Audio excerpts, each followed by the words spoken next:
नमस्कार साथियों, मेरे चैनल पर आपका स्वागत है। आज हम डिस्कस करने जा रहे हैं लाइब्रेरी साइंस से कुछ important topic.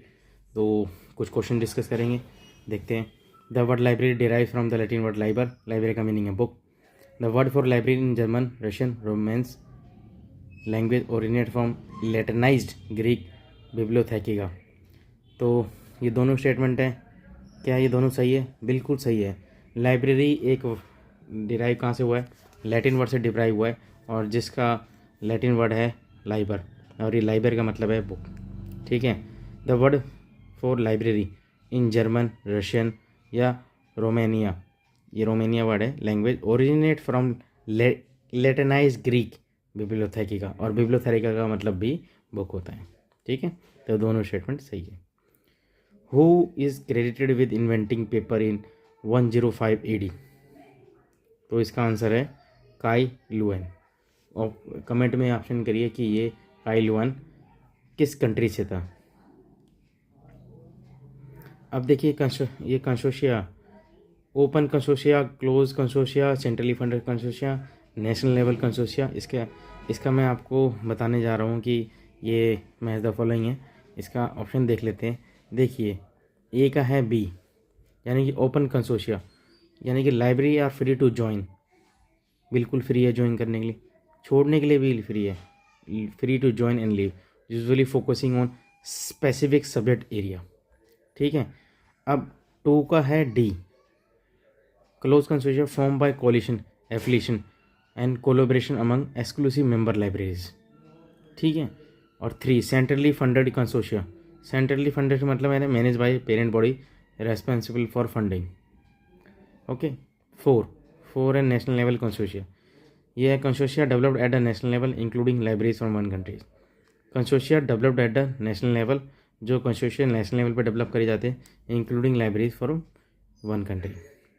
Which social stage mark the transition to sustainable production of food enabling population growth and settlement communities. तो देखिए, कौन सा ऐसा स्टेज है जो मार्क करता है transition to sustainable production of food enabling population growth settled communities? तो आंसर है एग्रीकल्चर सोसाइटी। अब जूलियस सी फ्रेंच, ये किससे जुड़े, कब ईयर में काम करा था इन्होंने? 2020 से लेकर 21 तक। इसका आंसर है ए। देखिए, इसका आंसर है ए, यानी कि ए का हो गया 2020 से लेकर 21। पैट्रिका पैटी वोंग 2021 से लेकर 22 तक काम करा था इन्होंने। जैसा कानानी उपोआ पहले और लोजाडा 2022 से लेकर 2023 तक, और इमिली दरबानीसी की 2023 से लेकर 24 तक। अगर किसी का प्रोनाउंसिएशन थोड़ा ठीक नहीं हुआ तो उसके लिए सॉरी, लेकिन ये नाम लाइब्रेरी से जुड़े हुए हैं और इन्होंने कब से कब तक इनका रिलेवेंस रहा है, तो ईयर में मैच करना था, तो मैंने आपको इसका ऑप्शन बता दिया, इसे देख सकते हैं आप। अब इसका भी आंसर है ए, तो नॉलेज वर्कर पीटर डक्कर थे। बी, इंफॉर्मेशन सोसाइटी फिलिप मैचलप है। ठीक है। और फिर है पोस्ट इंडस्ट्रियल सोसाइटी, तो इसका आंसर है एलन टूनेल। फिर डी है technological gate keeper TJ Allen. आप मुझे कमेंट में बताइए आपका DSSB का पेपर कैसा गया। और कुछ बच्चे बता रहे हैं अच्छा पेपर हुआ है, तो ज़्यादा सीटें तो है नहीं, देखते हैं कितनी कट ऑफ जाती है। और आप किसी लाइब्रेरी में किसी फील्ड के बारे में जानना चाहते हैं, जैसे मिनिस्ट्रीज की जॉब कैसी होती है, कॉलेज की जॉब कैसी होती है, स्कूल की जॉब कैसी होती है, तो कमेंट करिए, मैं आपको उसके बारे में डिटेल भी बताऊँगा कि ये जॉब कैसी कैसी होती है। और क्योंकि मैंने लगभग सब कहीं कहीं जगह काम करा है, तो मुझे आइडिया है इन चीज़ों का। Which library in Europe established in 1584 was the first to arrange its collection in cases lining the wall and Adam the process of chaining the books। तो कौन सी ऐसी लाइब्रेरी थी यूरोप में जिसने पहली बार बुक्स को अरेंज करने लग गया, लीनिंग द वाइल एंड चेनों से बांधना बंद कर दिया बुक को? तो आंसर है एस्कोट्रियल लाइब्रेरी मैड्रिड, और मैड्रिड कहाँ है? स्पेन में। ठीक है, option C. When was the British Museum Library separated to become British Library? British Museum Library कब अलग हुई थी ब्रिटिश लाइब्रेरी से? तो इसका आंसर है ऑप्शन डी, यानी कि 1973 में British Museum library British library से अलग हो गई थी। विच एंशंट सिविलाइजेशन डिस्ट्रॉयड नेवी, ये एक सिटी है मेसोपोटामिया में, तो इस किसने डिस्ट्रॉय करा था? Which ancient civilization destroyed Nineveh, इसका आंसर है बी, यानी कि बेबीलोन। बेबीलोन सिविलाइजेशन ने डिस्ट्रॉय करा था नेविनिथ को। Which of the following statement are correct regarding S R Ranganathan books 5 laws of library science? तो इसका आंसर है, देखिए सबसे पहले तो आंसर इसका सुन लीजिए। इसका ऑप्शन है ए, यानी कि 1 2 3। तो स्टेटमेंट 1 2 3 सही है। Book was first publish in 1933, पहला स्टेटमेंट ये राइट है। Second, first publisher of the book was Edward Goldstone, ये भी राइट आंसर है। Second law satisfies the service for differently abled, ये भी सही है। The book was originally written in Tamil, ये गलत है। ठीक है, तो ये 3 ऑप्शन सही है, ये आपको याद रखना है। Who said the following about libraries? Library must be build up as man are build, किसने ये बोला था कि लाइब्रेरी को ऐसे ही बनना चाहिए जैसे कि मैन बनते हैं? Slowly, carefully and with the consideration of work to be perform, ये बोला था शिवाजी राव गायकवाड़ 3 ने। ठीक है, अब देख लिए, इसका मैं आपको ऑप्शन बता रहा हूँ। ऑप्शन ए आंसर है इसका, यानी कि बिल्कुल सीधे सीधे आंसर है।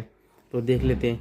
ILA doctor PSG Kumar life time achievement award, ये दिया जाता है कोई भी ऐसा professional in LIS in India who is 55 year और ओल्डर, यानी कि जब लगभग रिटायरमेंट के कगार पे हो तो उन्हें दिया जाता है ILA का doctor PSG Kumar life time achievement award. जाहिर सी बात है, लाइफ टाइम अचीवमेंट अवार्ड है तो 55 साल के ऊपर को ही दिया जाएगा। ILA SM Ganguly best school library award, ये दिया जाता है given to the best school library in India. ILA SM Ganguly best school library award, ये दिया जाता है best school library in India, जो सबसे अच्छी लाइब्रेरी में काम करते हैं उनको दिया जाता है। ILA Kalua best librarian award, ये दिया जाता है honour professional in LIS in India with shawl citation and memento. ठीक है, फिर ILA doctor LM Padma best university library award, ये दिया जाता है given to the best university library in India must be government recognize institution.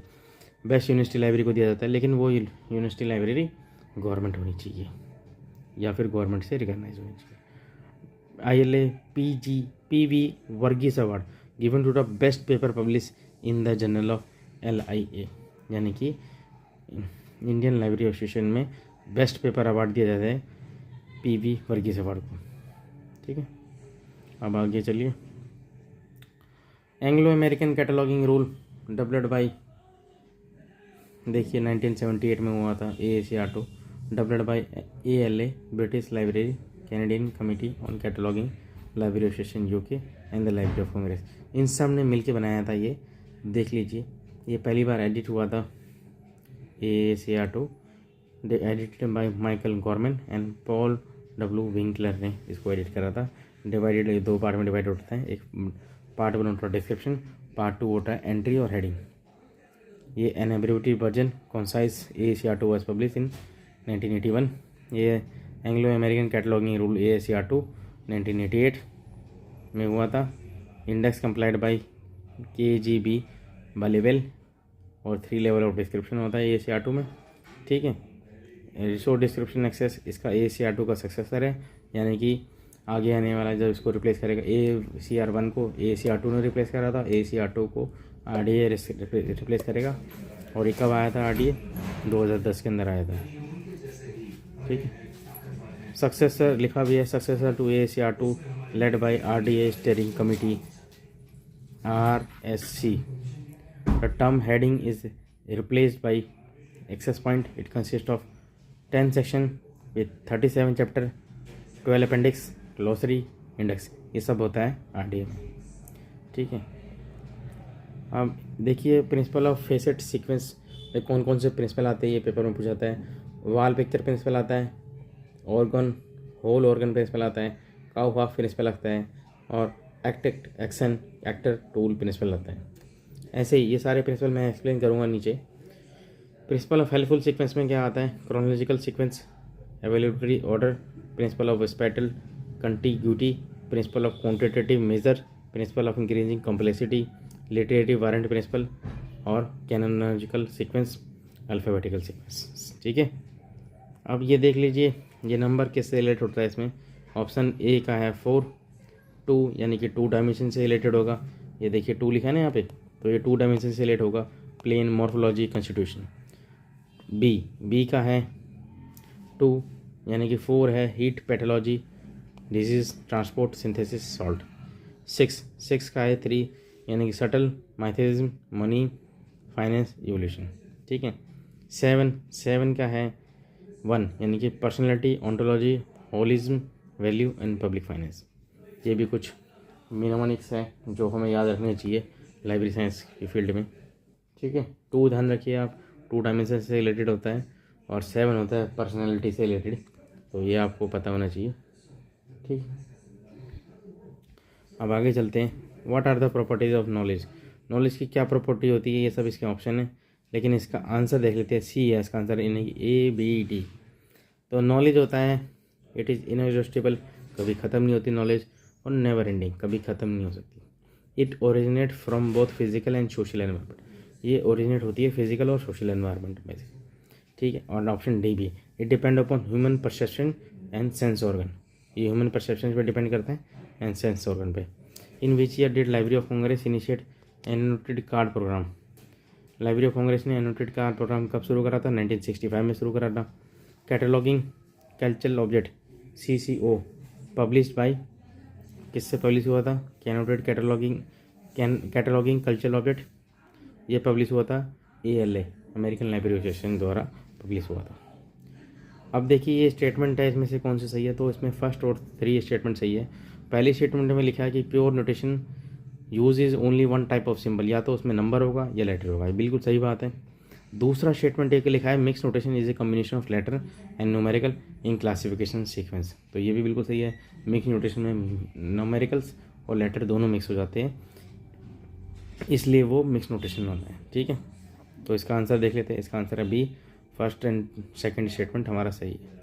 ठीक, in MARC format letter length of the directory entry is 12 character and the directory end with a field terminal character, ये भी बात सही है कि length of a directory 12 character की होती है and directory end with a field terminator character, बिल्कुल सही बात। इसका ऑप्शन देख लेते हैं सी, स्टेटमेंट 1 भी सही है और statement 2। Leader in A mark record is fixed at 12 character in length and appear at the beginning of each mark record. ठीक है, दोनों स्टेटमेंट सही है। मार्क मशीन रीडेबल कैटलॉग होता है, आपको पता ही है कि जब हम कैटलॉगिंग करते हैं ना, तो मार्क की कई सारी फील्ड होती है। कैटलॉगिंग करते वक्त हमें सही फील्ड के अंदर सही एंट्री करनी होती है, ये होता है मार्क की डेफिनेशन, और लाइब्रेरी ऑफ कांग्रेस ने इसको इन्वेंट करा था।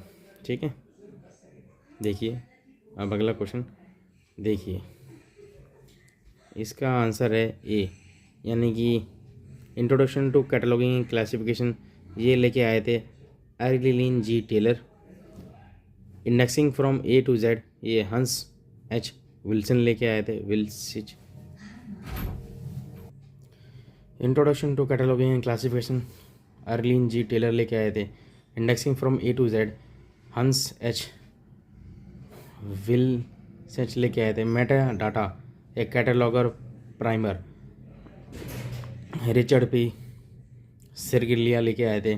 Meta data in practice Dan H Hillmann लेके आए थे। मैं मार्क की बात कर रहा था और ये मार्क की फील्ड है, तो आप नेक्स्ट वीडियो से पहले ये सारी फील्ड मैच करिए। ठीक है, और पढ़ते रहिए, खुश रहिए, और मेरे को बताइए कि आपको क्या पसंद आता है ज़्यादातर लाइब्रेरी साइंस में पढ़ने के लिए। अपनी लाइब्रेरी को बेहतर बनाइए। लाइब्रेरी साइंस में एक ऑटोमेशन लेके आइए और बढ़िया से बढ़िया काम करने की कोशिश करिए, ताकि लाइब्रेरी साइंस की फील्ड में आप ज़्यादा से ज़्यादा टेक्नोलॉजी लेके आएँ, ज़्यादा से ज़्यादा ऑटोमेट कर पाए चीज़ों को। इसलिए मेरी आप सबसे रिक्वेस्ट है कि लाइब्रेरी साइंस को एक ऐसी फील्ड बनाइए ताकि लाइब्रेरियन की इज़्ज़त और रेस्पेक्ट सर्वोत्तम रहे, टू द हाईएस्ट पॉइंट रहे। Thank you for watching my video. Okay.